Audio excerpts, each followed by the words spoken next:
Overlanding is defined as a self-reliant journey to remote places where the journey is the primary goal, not the destination. Alright, but what does that really mean? In a way, we ourselves are still learning. But we like the idea. We know what we love, and that's remote places, off-road capable vehicles, and the desire to see what's over the next hill. I guess you can say that we're somewhat of a different breed of explorers. In a term, we are overlanders. Seekers of the wild places and things, peoples and cultures, all experienced out of our vehicles. When we set out, we never really know what we're going to encounter. That's kind of the point. It's that idea that pushes our chair wheels away from the desk and motivates us to take the challenge of the unknown. Some would say that we're a unique bunch. I would disagree. I think that we are just acting on what a lot of us would do, if we could. To some, we are crazy, to leave our world of comforts and trade it for a tent and a one-pot meal. As a team, we made our debut trip to Moab, Utah, a land that mostly resembles Mars. Truly one of the most legendary places to explore by vehicle. There, we learned that this is exactly what we want to be doing, and that this whole thing called Expedition Overland just might work. 4 months have passed since our last overland trip to Moab.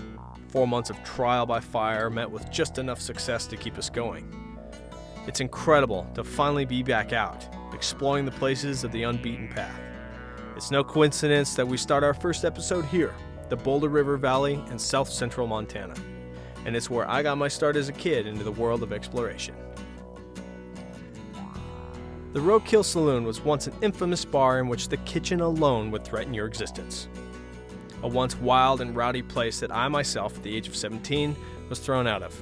Chased out the door and over the rail after my friends and I crashed it on a weekend trip, narrowly escaping the grasp of a crazed Harley fanatic. Now it's the locals' prized watering hole, and for this weekend warrior trip, our rendezvous point. As our perpetually late fellow adventurer Ryan Erickson arrives, our evening dinner is being prepared by saloon owner Holly. She is dishing a wonderful American hoagie, layered with the best meats, bread, and cheeses around. Carefully compiled with the love of food and booze this Jersey girl so evidently has. I made a deal with myself that when I was 16 that I was going to buy this bar when I was 50, before I was 50 years old, and I'll be 50 in December. Holly narrowly made her goal as a 49-year-old something. She left her life in New Jersey, her thriving pink dump truck business, her friends and family to pursue a dream and run one of Montana's most iconic bars. Holly is still a little out of place from the norm, but nonetheless able to make up for the newcomer label with her generous hospitality and killer hoagies. With Ryan's arrival, we ate and enjoyed a fine brew as the bar stayed its course through the evening. Just outside, a fellow overlander nervously watches as his lifeless Land Rover is hauled painfully onto the backboard of a local wrecker, a too common of a sight for a legendary vehicle. Because the tow guy doesn't know where to hook. The hook-em-a-bombs. The hook-em-a-bombs.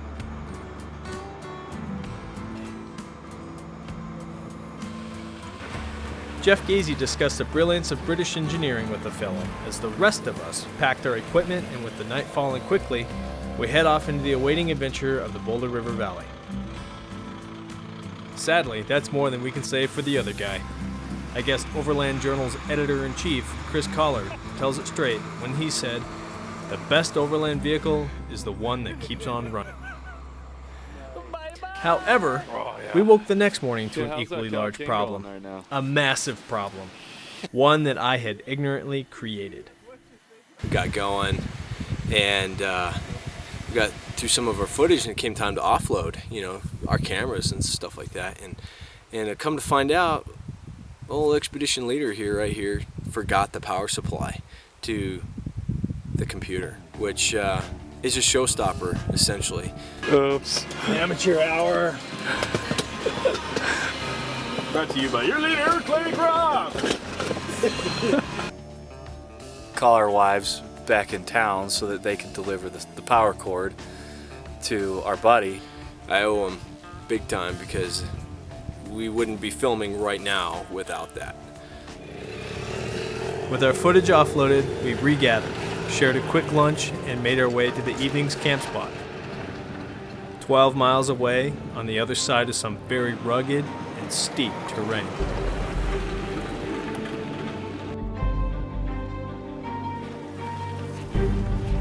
The Boulder is one of those unique places to the vehicle community. It's one of the few places in the world left where you can access such remote country.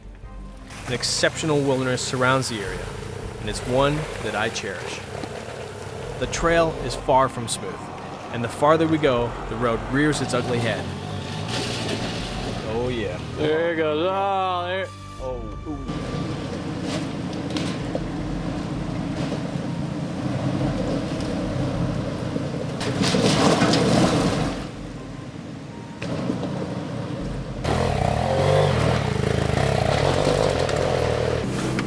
Go ahead, I'll stop.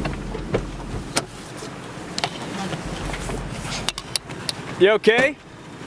Yeah, I'm good. What happened? Just a little rocky. And, you know, that's how it goes. Man, When you you take a okay? bike this big on a trail like this. I'd been up this trail once before, about 5 years ago, and I didn't realize how rough it is. And I tell you, Ryan in some of these sections, he's a great rider. He's put on 10,000 miles in just over 4 months on his bike. And he has a long history of motorcycle riding before this too, and he was struggling. But the bike is not the only thing I've ever seen struggle up here. This road pummels lesser rigs. Busted motor mounts, bleeding oil pans, vapor-locked motors, and one flat tire after another are all common sights. However, our BFGs crawled through the worst of it, and soon we arrived at the old mill site of Independence, the very reason this road exists. As I filmed the rigs roll into the mill site, a throttled sound caught my ear. The fine sound of a 75 Toyota FJ40 Land Cruiser. A classic. Ryan Conley had finally made his way to where we were on the mountain, and my insides churned in discomfort as I approached him to see if we had our prized power supply. Did you get the message? No. I got nothing, so what'd you say? Did you get Oh yeah, the that power supply? Like, am I gonna die at this moment in time? Ta-da! Join us for pizza tonight? I sure will. I actually brought pudgy pie pizza. Pudgy pie. Yeah, I brought sauce and cheese and pepperoni, all in a bag, and breads. And you know those like classic pudgy pie things? You guys know what those are? Oh, yeah. Campfire, like Oh yeah. griddle put in a fire. With our future back in our hands and the remnant fears of a colossal showstopper fading, we let Ryan play hamster just a little longer on the 100-year-old running wheel. We then departed to make camp before the last of the day's diminishing light.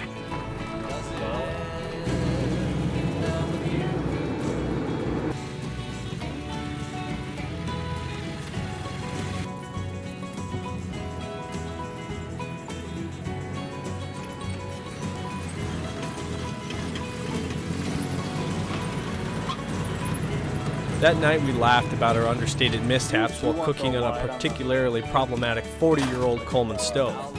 Needless to say, our night ended with some misfit pizzas, with burned bottoms and unmelted cheese tops, made for a recipe to be desired. You know, sometimes it doesn't matter how extensive your backcountry cooking skills are, at times it just doesn't turn out. But who cares?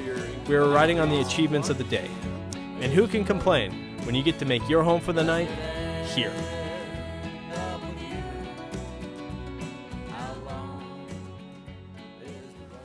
Well, today we are going to hike Monument Peak, which is that.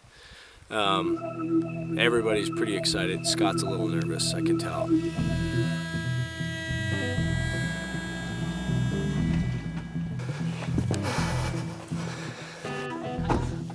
I'm just pretty sure that mountain's gonna own me. Mentally ready, Scott. That's what I like.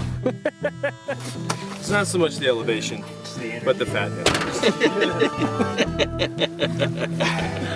With our tails between our legs and a slight apprehension of what's before us, we said goodbye to our comrade Ryan and set up the mountain.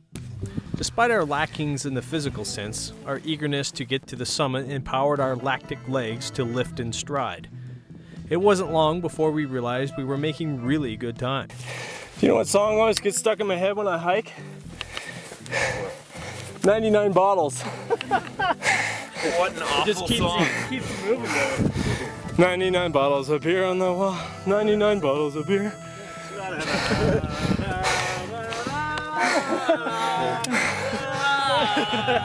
I gotta say, it's a blast to get out again, be in the mountains and be adventuring.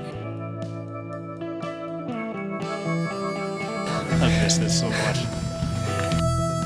We filmed our way to the saddle, and none of us could help the feeling that we're suddenly transported into a different world.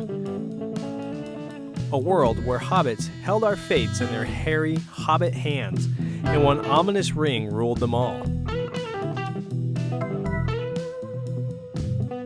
Our fantasy experience completed, the summit had come into view. I set off to get some high-angle footage, leaving me exposed to the dialogues of the others. The mountaineer. Oh, he's from Switzerland. Look at those calves. He just has the biggest legs. Oh, it's so amazing. So amazing. Every time he moves, I just yearn in my heart that I want to be near him. I want to hike with him. I want to rope up to his waist.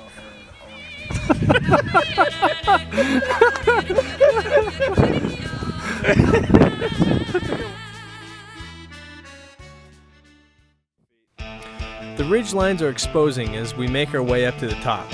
At places, it's one hand in front of the other, and soon the rush of the summit floods in.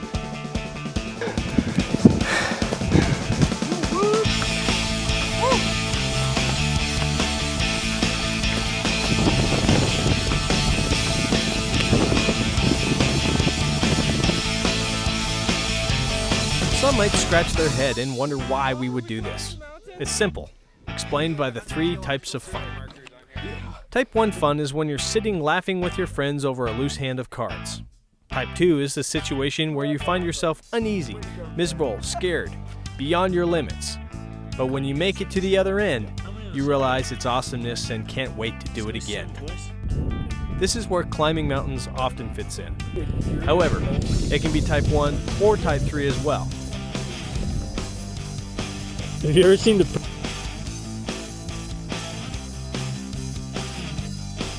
Type 3? Well, that's when you do something stupid or reckless, and in 10 years, when it's brought up at a Christmas dinner, you quickly change the subject. I wouldn't put it past most of you out there that you already have one of these times in mind. But if you don't, and one doesn't register, perhaps you should consider getting out more. After our monumental descent, no pun intended, we spent a short time at the lake, relaxing and cooling off. When we had our scenic fill, we headed back up the road to a section that had Ryan a little concerned. This section is tough. It's loose, sandy, steep, and has an S-curve for additional flavor. It's almost impossible to pick a strategic line. Ryan was to go first, and a wrong move could have serious consequences.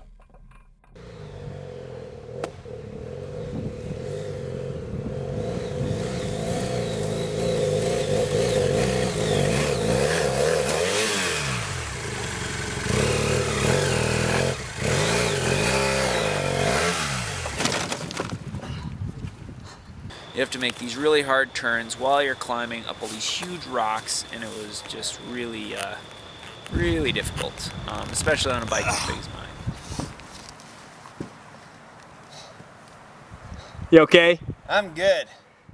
He's a trooper, and he just takes it with humor, really. I mean, he just kind of laughs at himself. He tipped over, and he's just kind of joking with himself about how silly he must have looked and all that stuff, and that just goes to show like a lot of character in him. You want to strip? Yeah. I do kind of want to strip. He uses winch, and that was kind of a fun thing to see because he's so determined to get, he wants to get it done. He doesn't want our help, he wants us to do it, and I just love that about him. The second time I attempted it, I I walked it and picked my line out, made sure I knew where I was going, and then I just went for it and made sure to stay on the gas and keep it moving up the hill, and worked out really well, except for I hit one of my panniers on a rock. Caribou down! Hey Ryan! You forgot something! I just bent the shaft there. We'll try to hammer it back, but I do have a spare. They recommend keeping a spare for this exact instance.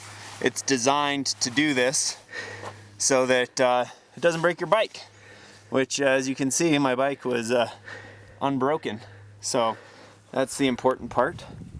It's better to have a $20 piece bent than a several $1,000 subframe of your motorcycle bent. So, good to go. With the worst of the roads behind us, the weather, which had held off all day, was quickly becoming the next factor. We're trying to get down here before the storm comes.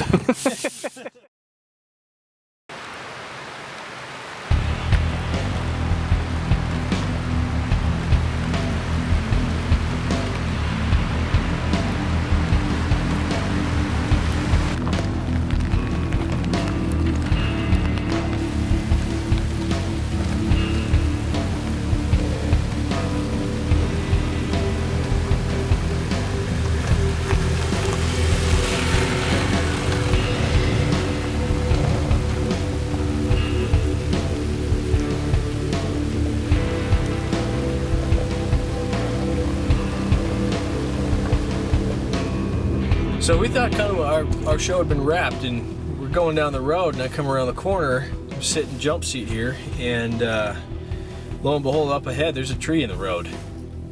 Somebody had tried to knob off the top of the tree and turned it back. It looks like they had a pretty dull hatchet to do that with. Would they gnaw it with their teeth? Go woodchucks! This is great. You know, we got the tools to get this off the road and make it safer, especially with darkness coming. So it's gonna want to pull that way better. Yeah. We could even snatch off That stump right there. that stump right here looks pretty gnarly. Should we cause a weak point? Should we cut into it some? And We could do that. Just right there. You got an axe. The worst thing to do is to really load it and have it snap. But You got boots and pants. You're swinging, buddy. your arms aren't tired. You know how much these boots cost? You know how much my feet cost? I'm thinking the whole time, like, okay, this is either gonna be really bad or gonna work. You know, as I think in my head, I'm like, that seems like a good idea. Create a weak point. Let's break this thing. This is, a big old tree moving through the woods with a winch. So what we're doing here is, it's called a snatch block. Basically it's a pulley. It is a pulley. This is the Arb Snatch Block. It's greasable. The snatch block is like essential to your winch gear. Without it, you can't pull from obscure angles. If you find something that is going to be a pretty tough pull, it helps you pull more cable out of your winch, because the more line you have out of your winch, the better your winch performs. You want to get down to the last 5, 6, 7 wraps on the drum. So anyway, pulley will actually double your pulling power. How many wraps? 5. So the whole idea here is to wrap 3, pull 2. Take these 2 and you pull hard on that. And you can see I can pull as hard as I want on this, and this knot isn't taking any of the load.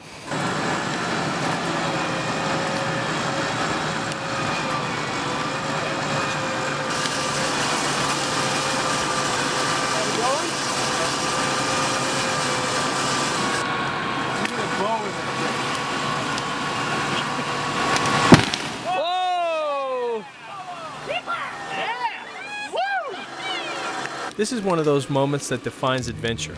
The places in the world, big or small, where you meet your match. this is also the place to be prepared. Your experiences, preparations, and tools all come into play. And for us, and most adventurers, this is pure bliss. Today was probably way more exciting or awesome than I could imagine. I had so much fun in every aspect, just with the adventure of hiking and driving. It was just thrilling. Salt of the earth guys, and they're the only guys I'd ever want to be out here with, and got a great team, and I can't wait for the next trip. I'm already thinking about the next trip.